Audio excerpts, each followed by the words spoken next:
Jadi kelemahan di awal ini berdampak terus sampai dengan saat ini. Oke, Bang Saur, kelemahan di awal ini bisa berdampak terus nantinya sampai dengan saat ini. Betul. Tapi kan pastinya kita semua dan mungkin Polda Jawa Barat juga menginginkan kasus ini terungkap dengan jelas begitu ya, Bang. Apakah setelah kemarin penangkapan Peggy kemudian akan dilakukan rekonstruksi dalam waktu dekat? Ini Abang melihatnya sudah step by step-nya sudah benar? Enggak, menurut saya mestinya karena mereka teman-teman penyidik juga atas perintah pengadilan kan ada 3. Saya bayangkan tadi begini, saya tahu mungkin ini Pak Beni, karena Pak Beni ini dulu pernah korban karena saking responnya Kompolnas peristiwa Sambo. Kami tidak mau lagi. Saking genuinnya Pak Beni menerima begitu aja, yaitu keterangan dari Kapolres Jakarta Selatan. Pak Beni dulu korban, saya tidak mau soal itu. Menurut saya begini, kawan-kawan ini kan selama lembaga kepolisian Jawa Barat. Mesti menurut saya adalah sampai saat ini baru 1.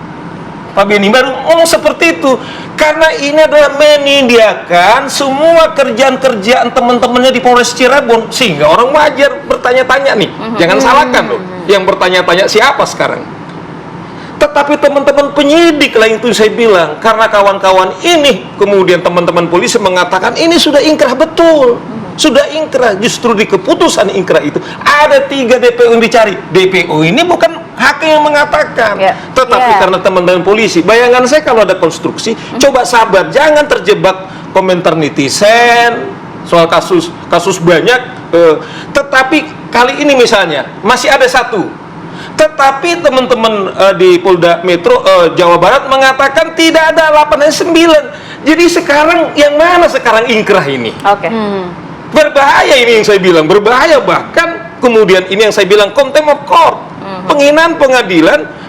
Teman-teman polisi mengutuk putusan pengadilan bahwa kerjanya sudah benar, tetapi dia sendiri kemudian menabuhkan. Tapi itu bukan harga mati kan? Dalam arti kalau misal pihak kepolisian atau pihak-pihak lain juga menyodorkan mungkin yang bisa menjadi saksi, ternyata ditemukan ada tersangka lain, itu bisa juga kan? Nah, oleh karena itu yang kita bilang, berarti ada yang tadi Pak Beni, tadi ada beberapa masalah telah disebut, misalnya begini. Ancaman kepada kawan-kawan itu kan atau yang terpidana sekarang kan 340 hukuman mati atau ancaman hukuman mati. Tetapi ketika awal mereka ditetapkan sebagai disidik, tidak didampingi pengacara. Padahal perintah KUHP mengatakan seseorang yang telah ditetapkan tersangka ancaman 5 tahun harus imperatif itu didampingi. Nah, ini juga tambah yang tadi Pak Beni mengatakan, jangan-jangan karena teman-teman penyidik kemudian katakanlah tidak akurat, ya seperti ini sekarang. Tapi kan akhirnya paling tidak kalau dilakukan rekonstruksi ini kan juga bisa membuka fakta-fakta baru yang tadinya sempat ada missing link begitu kan? Tetapi kalau dia bilang dari 9 itu yang mana ini rekonstruksinya ini? Yang 9 kah? Atau seperti putusan yang mereka bilang yang ingkrah? Nah, kalau itu bisa kesesatannya jadi malah tambah dalam. Baik. Oke, kita juga sudah bergabung melalui via Zoom. Sudah ada Bapak Dedi Purwanto, kuasa hukum Peggy. Assalamualaikum, selamat pagi Pak Dedi.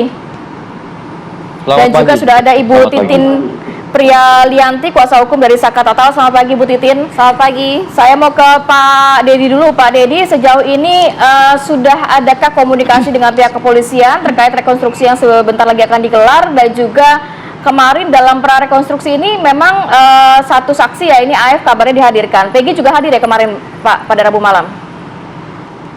Ya, selamat pagi ya buat Bang Bedi dan Pak Bang Saur ya. Jadi gini, pas waktu saat prarekonstruksi itu kita tidak diberitahu apapun, surat pun tidak ada, jadi mendadak.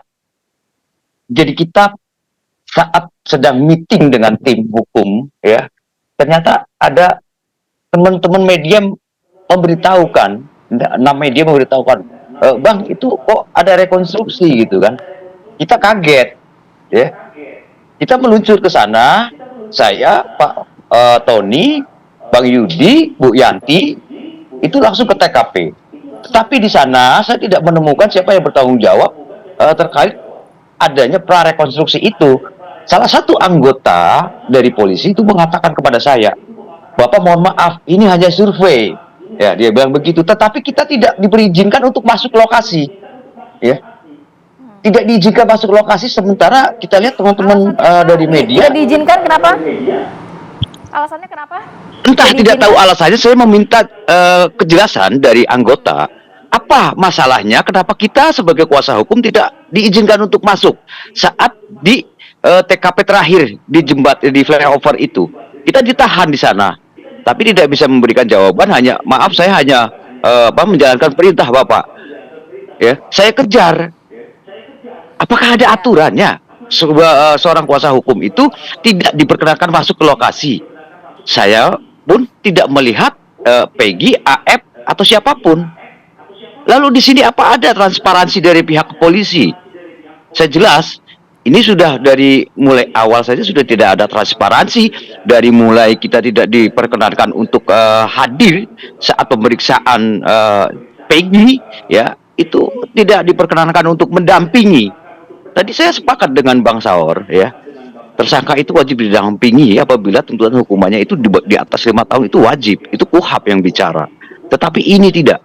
Bahkan kemarin teman-teman pun yang datang ke Polda ke sana pun sempat ketemu, memang melihat saja ya dalam keadaan baik-baik saja, tetapi belum mendapatkan hal yang baik ya, perkembangan yang baik selanjutnya dari pihak Polda gitu loh. Jadi prarekonstruksi itu saya anggap itu bikin kita tuh kecewa dengan tim kuasa hukum, itu sangat mengecewakan kalau sekali. misalnya mengenai rekonstruksi sendiri yang akan dilakukan dalam waktu cepat, waktu dekat, sudah ada informasinya? Ini sampaikan kepada pengacara? Sama sekali ya. Jadi kita itu menunggu nih itikat baik ya. Polisi kemarin juga menyampaikan, entah itu ya akan dilaksanakan rekonstruksinya kapan, tetapi kita belum mendapatkan surat dari pihak kepolisian terkait masalah pelaksanaan rekonstruksi. Sedangkan itu penting, yang kita tunggu tuan di situ. Lalu kalau misalkan dari polisi untuk rekonstruksi perkara ini kita tidak diberitahu, ini ada apa tanda kutip gitu kan? Ini mystery of justice gitu loh. Apa sih yang disembunyikan di balik perkara ini? Kenapa polisi ada ketakutan? Ayo kita fair-fairan saja lah, ya. Transparansi. Ini publik sedang menyorot kepolisian, institusi kepolisian kita. Jangan sampai nanti dari pihak tingkat kepolisian kita akan menimbulkan peradilan sesat. Wah, ini bahaya sekali kalau di negara kita itu ada sistem peradilan sesat ini. Jadi saya mintalah dari pihak kepolisian untuk transparansi. Gimana? Iya. Ya. Kalau dari Mbak Titin sendiri bagaimana Mbak ketika prarekonstruksi, apakah sudah juga ada informasi juga mengenai rekonstruksi untuk mendampingi dari Saka Tatal? Tapi nanti dijawabnya usai jeda, kami segera kembali.